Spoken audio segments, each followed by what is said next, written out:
Welcome back to How to University. Before we get started, like always, hit that subscribe button, turn on that notification bell, and don't forget to like the video to connect more creatives to the How to University channel.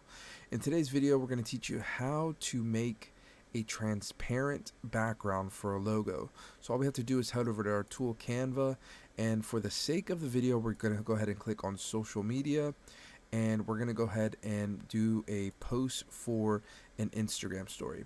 Now, when you're here and you want to go ahead and make this logo here, as you can see, we're going to go ahead and make that box a different color from the entire background.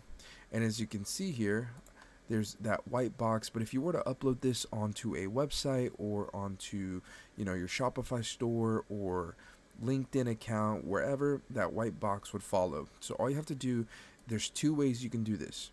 You can go up to the top right and hit the checkered boxes and do the transparency, which is going to make it look like that, is to hit edit image, and as a pro member, because it's a pro feature, you would hit background remover.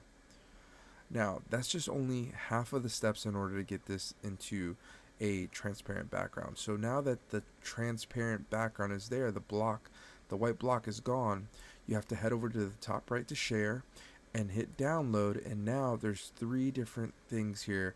The first one is the one that we need, transparent background.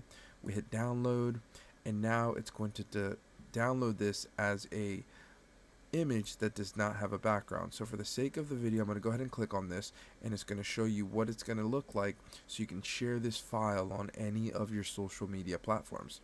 Hey, that's it for today's video. If you found it helpful, leave a like, subscribe if you haven't already, and we'll see you in the next one. Peace.